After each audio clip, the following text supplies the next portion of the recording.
ലച്ചു, ലച്ചുവേ, എന്താ അമ്മൂമ്മേ? ഇവിടെ വാ. ഇത് ഭയങ്കര കഷ്ടമാണല്ലോ. ഇപ്പൊ ഞാനിവിടെ ഉള്ളതെന്ന് എനിക്ക് വലിയ കഷ്ടമായി തോന്നിയത്. എന്താ പറഞ്ഞോ? മാ അവളുടെ മൈൻഡ് മാറി നിൽക്കുക. വേണ്ട, ഇപ്പൊ വിട്, പിന്നെ സംസാരിക്കാം. ഓഹോ, അപ്പൊ ഞാൻ ഇവളെ പേടിച്ചു പോണെന്നാണോ നീ പറയുന്നേ? പേടിക്കണ ശരി, ഭയങ്കര പ്രശ്നമാ. അമ്മൂമ്മേ, ഞാനിപ്പോ അമ്മൂമ്മനെ കാര്യമായിട്ട് എന്തെങ്കിലും പറഞ്ഞോ? ഇല്ലല്ലോ. എന്നിട്ടും അമ്മൂമ്മയ്ക്ക് ദേഷ്യം വന്നില്ലേ? എല്ലാവരുടെ കാര്യവും അങ്ങനെ തന്നെയാണ്. ഒരാളുടെ അസ്തിത്വത്തെ ചോദ്യം ചെയ്ത് അയാളുടെ വ്യക്തിഹത്യ ചെയ്താൽ അയാളിൽ ഉണ്ടാവുന്ന പ്രതികരണം, പ്രതിഷേധം, ധാർമ്മിക രോക്ഷത്തിൽ നിന്നൊരു തീ ഉണ്ടാവും. ആ തീനിപ്പോ ദേഷ്യം എന്നാണ് പറയുന്നെങ്കിൽ സമ്മതിച്ച് ഞാൻ ദേഷ്യക്കാരിയാണ്. ആത്മഹത്യയും വ്യക്തിഹത്യയും എന്തു അടിയവിളി പറയുന്നേ? അമ്മൂമ്മയ്ക്ക് ചില കാര്യങ്ങളൊക്കെ പറഞ്ഞാൽ മനസ്സിലാവൂല. സത്യം പറഞ്ഞാൽ ലച്ചു ആരാണെന്നും എന്താണെന്നും ഇവിടെ ഉള്ളവർക്ക് പോലും അറിയാൻ പാടില്ല. നീലു, ഇവളിപ്പോ എന്തോന്ന് അടി പറഞ്ഞേ? ജയിക്കാനുള്ള ഉടായിപ്പ് എന്താന്ന് തോന്നുന്നു. പാറു, നീ മേടിക്കുവേ? പറമോളെ, നീ മിണ്ടായിരി. എടി, ഇവളിപ്പോ എന്തോ വയസ്സ് നേടി പറഞ്ഞേ? അതായത് അമ്മ, ലച്ചു എന്ന് പറഞ്ഞാൽ ഭയങ്കര വലിയ സംഭവമാണ്. അത് മനസ്സിലാക്കാതെ അവൾ ഇടിച്ചു താഴ്ത്തി ചെറുതാക്കി കണ്ട് സംസാരിച്ചാൽ അവളുടെ ഉള്ളിലെ ധാർമ്മിക രോഷം പുറത്തേക്ക് വരും. അതായത് ദേഷ്യം പുറത്തേക്ക് വരുമെന്ന്. ദേഷ്യം വരുമെന്ന് പറഞ്ഞതാണ് ഇത്രയും വളച്ചു കെട്ടി അവള് സംസാരിച്ചത്. അത്രേ ഉള്ളൂ. ജീവിതം ഇച്ചിരി മെച്ചപ്പെട്ടു വരുമ്പോഴേ ബാക്കിയുള്ളവരൊക്കെ കുറച്ച് താഴെയാണെന്ന് തോന്നും. അതിനെ ഞങ്ങളുടെ നാട്ടിലൊക്കെ, നമ്മുടെ നാട്ടിലൊക്കെ അഹംഭാവം എന്നാണ് പറയുന്നത്. ഇനി ദൈവം തമ്പുരാൻ എന്ന് പറഞ്ഞാലും നേരെയാവത്തില്ല. ഞാനൊന്നും പറയുന്നില്ല. എവിടെ പോണം? അവിടെ നിക്ക്, അവിടെ നിക്ക്. കയ്യെന്ന് വിടില്ലച്ചു. കയ്യിന്ന് വിടുന്നില്ല. കയ്യെന്ന് വിടില്ലച്ചു, എനിക്ക് കൈ വേദനിക്കുന്നു. അയ്യോ അമ്മൂമ്മ ചെയ്യേ. പാറു, എന്റെ കയ്യെന്ന് വിട് വെച്ചേ. അമ്മൂമ്മ എന്താ പറഞ്ഞേ? ജീവിതം കുറച്ച് മെച്ചപ്പെട്ടപ്പോഴത്തേക്കും എനിക്ക് അഹംഭാവം എന്നാ. എന്റെ ജീവിതം എവിടെ മെച്ചപ്പെട്ടെന്നാ അമ്മൂമ്മ പറയണത്? ശരി, സമ്മതിച്ച്, നല്ലൊരു കുടുംബത്തിൽ നിന്ന് എനിക്ക് ബന്ധം കിട്ടി. പക്ഷെ അപ്പോഴും എന്റെ ജീവിതം ഞാനിവിടെ കിടന്ന് പഞ്ചറാവുകയാണ്. ഇവിടെ എന്നെ കൊണ്ട് കുറെ ആൾക്കാർക്ക് ഉപകാരമുണ്ട്. പക്ഷെ സത്യം പറഞ്ഞാൽ ലച്ചുവിന് ഇവിടെ ആർക്കും വേണ്ട. ഇവിടെ ഇപ്പൊ ഞാൻ എന്തെങ്കിലും പറഞ്ഞു കഴിഞ്ഞാൽ കൂടിപ്പോവും. ഓ, കൂടിപ്പോണ്ട, ബാക്കി പറഞ്ഞോ. അവൾ ഉദ്ദേശിച്ചത് അവളെ കൊണ്ട് കുറേ കാര്യങ്ങളുണ്ട്, പക്ഷെ അവൾ ആർക്കും വേണ്ട. അതായത് അവളുടെ കയ്യിലെ പൈസ വേണം എന്നല്ലേ നീ പറയാൻ വന്നേ? അല്ലേ? അങ്ങനെയല്ലേ പറയാൻ വന്നത്? ഇതെനിക്ക് മനസ്സിലായില്ലെന്ന് വിചാരിച്ചാ? നിന്റെ പൈസ ഇനി ഇവിടെ വേണ്ട ആർക്കും. നിനക്ക് പൈസ തരാൻ ഇവിടെ നിൽക്കാൻ പറ്റുമെങ്കിൽ നിന്നാ മതി. 5000 രൂപയ്ക്ക് 50,000 ആൾക്കാരാണ് ഓരോ മാസം കാണിക്കണം ഇവിടെ. ഇനിയിപ്പോ ഈ പേരും പറഞ്ഞ് ഇവിടെ നിന്ന് ഓടിക്ക്. ഓ, പാറു ഇപ്പൊ അത്യാവശ്യം വളർന്ന് വലുതായാലോ. അമ്മ ഓഫീസിൽ പോയപ്പോഴേ ഞാനാണ് ഇവിടെ വളർത്തിക്കൊണ്ടു വന്നത്. എന്നെ ആരും വളർത്തല്ല, വളർന്നേ. അമ്മയ്ക്ക് മനസ്സിലായോ? ഇപ്പൊ അവളാണ് പാറുവിനെ വളർത്തി വലുതാക്കിയത്. ബാക്കി ആർക്കും പങ്കില്ല. നിങ്ങൾ പറഞ്ഞത് ശരിയാ കേട്ടോ. ഇവള് ദേഷ്യം വന്നു കഴിഞ്ഞാലേ എന്തും പറഞ്ഞു വായടപ്പിച്ചളയും. ഈ അടവ് ഞാൻ ഒരാളിൽ നിന്നുവാ പഠിച്ചേ. ആരുടെ ഇന്ന്? എന്റെ മുമ്പിൽ നിൽക്കുവല്ലേ. ഞാനോ? ആഹാ,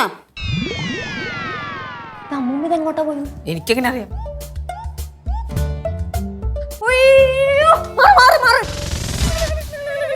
ഈശ്വര, തുടങ്ങിയ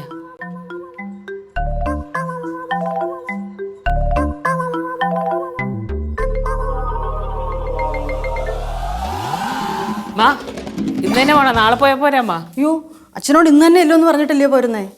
നാളെ അവിടെ ഒരുപാട് പണിയുണ്ട്. രാവിലെ പോകാൻ നിന്നാലേ വണ്ടിയൊക്കെ കിട്ടുമോ? അങ്ങ് കിട്ടിയെങ്കിൽ എല്ലുമ്പോഴത്തേന് താമസിക്കത്തില്ലയോ? എന്നാ കുറച്ചും കൂടെ കഴിഞ്ഞിട്ടോ? അയ്യോ, അത് പറ്റത്തില്ല. വണ്ടിയൊക്കെ കിട്ടിയെങ്കിൽ എല്ലുമ്പോഴേ സന്ധ്യ ആവത്തില്ലയോ?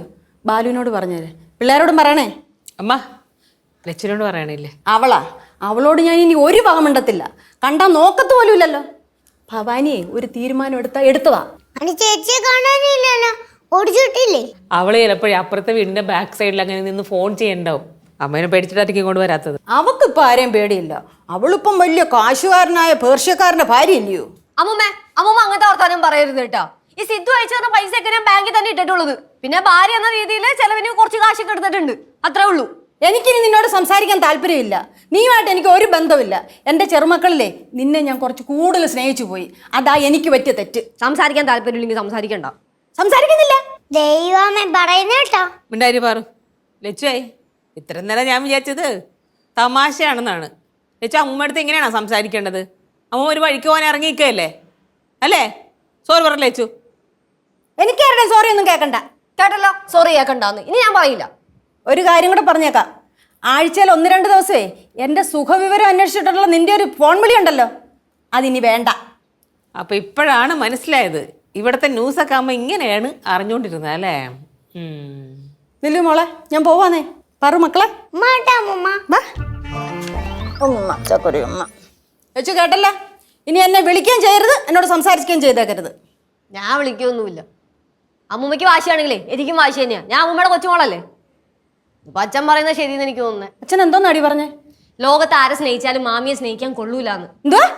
ലോകത്ത് ആരെ സ്നേഹിച്ചാലും മാമിയെ സ്നേഹിക്കാൻ കൊള്ളൂലാന്ന്. നീലു, എവളീ പറഞ്ഞതൊന്നും നീ കേൾക്കുന്നില്ലയോ? അമ്മ പോണേ പോവാൻ നോക്കമ്മ.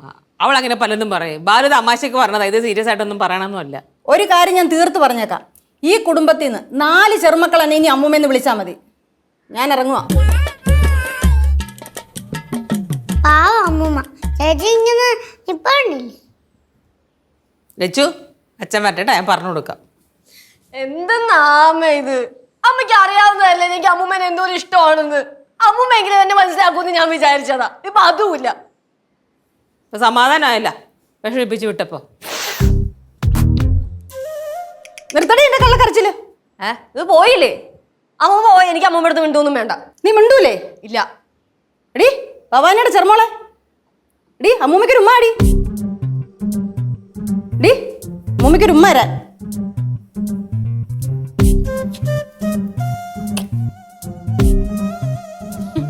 നാണം വരുന്ന എനിക്ക്. അയ്യാടാ, 2 എണ്ണത്തിന് നാണമില്ല. ശേ, കൊളമായി.